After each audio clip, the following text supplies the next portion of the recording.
All right, my name is Wes Highfill with Highfill Custom Woodworks, and I am here to make a quick video about brushing polyurethane that a friend of mine was asking about. This is really off the cuff. I'm not even dressed in my normal shirt, and I got my nice little patch from having some dermatology done. But here we go. It's a quick video. Got a piece of poplar here. I'm just going to brush some polyurethane on here. I have sanded this from 120 grit to 220 grit real quick just to put it through the paces.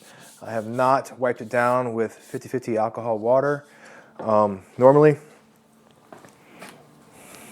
what I would do, this is 50% denatured alcohol, 50% water. I would just take a rag with this, wipe off all the dust. Really, I'd probably put on a sanding sealer first and sand it down before doing polyurethane, but again, super quick video. All right, so first thing you need, really high quality natural bristle brush. This happens to be, I don't even know where I got this from. There you go. You can figure out what it is. So first thing I do is I wet the bristles with whatever the solvent is or cleaner is for the finish that I'm going to be using. In this case, it's polyurethane, so I'm just going to throw a little paint thinner in a cup. Take the brush, get a little paint thinner on there just so that the bristles are pre-wet. It helps with cleanup later on. And then I'm going to go over here and just sling it off into my laundry tub.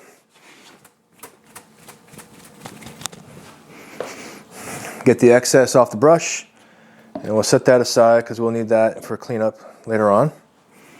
And then my polyurethane, I just got a quart here of, this is a satin-based polyurethane, clear. Find my can opener right there. One thing you want to do with anything that's not specifically gloss is they have flattening agents inside of them. So we need to stir that. Otherwise, the flattening agents may all be sitting at the bottom. So I have a stir stick. Just give it a quick little stir. Get the flattening agents all mixed up.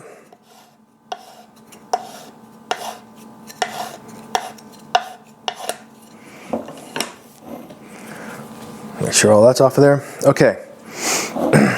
If I really wanted to be super fine with this, I would strain the polyurethane into another container through a fine mesh strainer, but we're not going to do that today. What I am going to try and get the camera down here where it's viewing what I'm doing. Okay, different view here. All right, that's just some mineral spirits, some paint thinner, but since this is polyurethane, it's not going to be a problem. All right, so the right way to hold the brush, of course, is like this, not like that. All right, we hold the brush here, that's our control. I'm going to dip the tips in there, and I'm going to just tap it against the side to get most of it off. And I'm going to brush. Hopefully this is going to show up on the video. And yes, I am getting bubbles, but I'm going to tip that off in a second. All right, you can probably see, maybe you can see all those bubbles. All right, hopefully that's visible. But tip off, because my friend was asking, is where, with polyurethane you can do this, it's slow enough. I'm just going to guide it in like an airplane landing. All right, go like this, and I'm tipping off. All right, try and get rid of most of those bubbles. Some micro bubbles are still there. Most of those should flow out as the finish flows out and cures.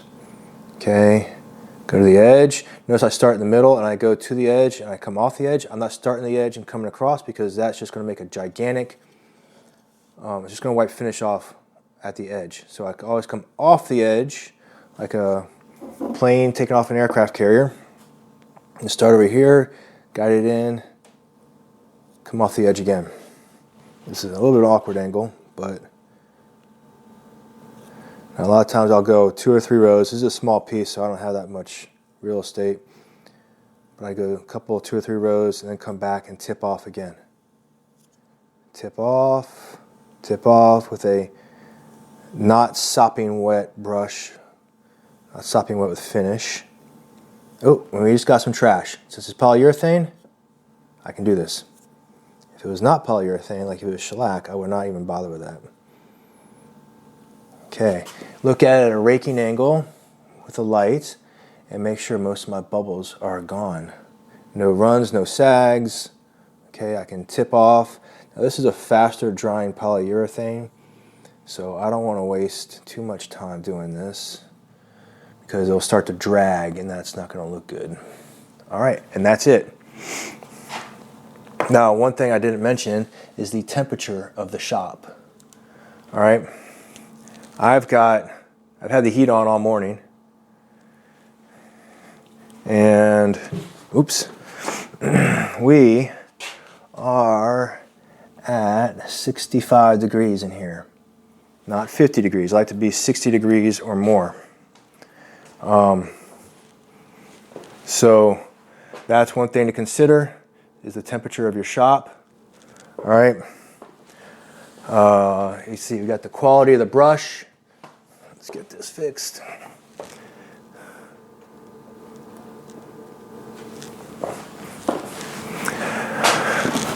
The quality of the brush is important. Make sure you got it all stirred up. Now that I've got my piece with the polyurethane on it, I gotta let it sit, and I want to keep it dust free. So I'm not going to do anything else in the shop until that has set enough that I'm not worried about it getting dust in the finish any longer. That might be a few hours. It depends on what you're using. It might be all night. But any of the discrepancies should flow out as long as I keep it warm in here. If it's too cold, it's not going to flow out and be smooth. What else to consider? He asked about tipping off, the micro bubbles. Really, that's about all I got right now. So hopefully that will get you through this next coat of finish, my friend. Thank you.